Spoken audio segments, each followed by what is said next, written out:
और जनता जनार्दन मिलकर आपको आशीर्वाद देते हैं, इसलिए आशीर्वाद की बौछार होगी, चौतरफा कमल खिलेंगे। मोदी जी के प्रति जो अगाध श्रद्धा मध्य प्रदेश की और भरोसा मध्य प्रदेश की जनता जनार्दन का है, और मोदी जी के मन में जो मध्य प्रदेश का डेवलपमेंट है और शिवराज जी का परिश्रम और शिवराज जी का परिश्रम की पराकाष्ठा जिस तरह का शिवराज सिंह चौहान जी ने किया है और लाडली बहना ने जो चमत्कार दिखाया है, कमल ही कमल खिलता नजर आएगा। लेकिन कांग्रेस की तरफ से बीते दिन जो बयान है कमलनाथ के बयान में दिग्विजय सिंह के, वे लोग पूरी तरह से कॉन्फिडेंट है कि 130 तो पैसे वो हताशा के हैं, दूसरों को भयग्रस्त करने के हैं। ना तो भय से कुछ होने वाला है, ना हताशा से कुछ होने वाला है। अपने पापों का प्रायश्चित करने का मौका कांग्रेस को मिलेगा, वो कांग्रेस करे। उसने जनता जनार्दन को 62 साल की राजनीति में क्या दिया? गरीब तो झोपड़ी में आज भी विद्यमान है ना, उसे पक्का मकान तो नहीं दिया। बीमारी के इलाज के लिए लोग तड़प रहे थे, उनकी व्यवस्था तो नरेंद्र मोदी जी ने ही की।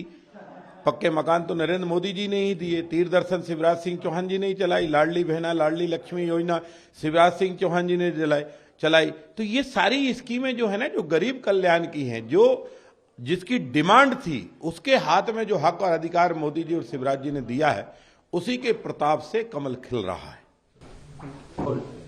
जी कांग्रेस ने कल इस सवाल पे कांग्रेस के दिग्विजय सिंह ने की हॉर्स ट्रेडिंग की आशंका है। क्या उन्होंने कहा कि अब तो हमारे पास कोई सिंधिया नहीं है, कोई गद्दार नहीं है, तो अब ऐसा होगा नहीं? देखिए, संसार में कोई गद्दार नहीं है, सब अपने अपनी जगह वफादार होते हैं, लेकिन अपमान की एक सीमा होती है।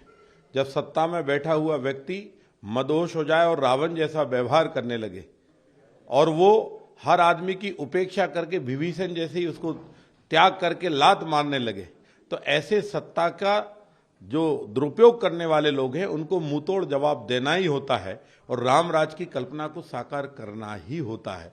रामराज की कल्पना जब साकार होगी तो जो जो राजा अभिमानी हुए हैं, घमंडी हुए हैं, हिरण्यकश्यप घमंडी हुआ तो उसके पुत्र ने ही हिरण्यकश्यप का मद तोड़ा।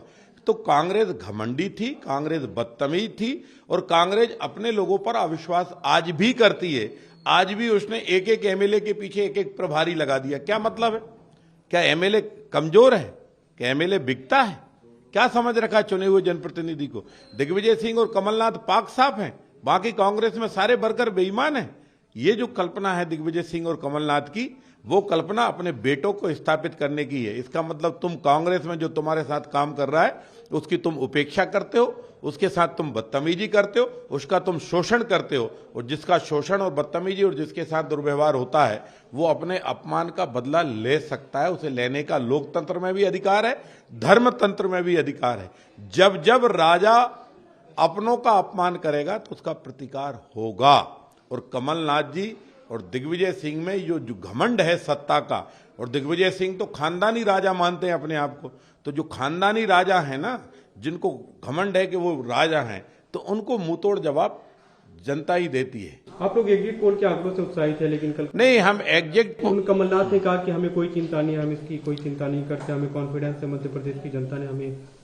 हाँ, तो कमलनाथ जी को अब चिंता, जो हार ही चुका है उसको अब क्या चिंता करना? जिसकी नाव डूब ही चुकी है उसको अब क्या चिंता करना? कमलनाथ को अब कमलनाथ जी चिंता करने की कोई जरूरत नहीं है। काहे की चिंता करना? उनको ना पहले चिंता थी ना आज चिंता थी। सेठ लोगों को काहे की चिंता है? चिंता तो मेहनत और परिश्रम करने वालों को होती है। और इसलिए हमको परमात्मा की कृपा है, जनता जनार्दन का आशीर्वाद है, मोदी जी के प्रति भरोसा और विश्वास है, शिवराज जी का परिश्रम है, सरकार बन रही है, चौतरफा कमल खिल रहा है।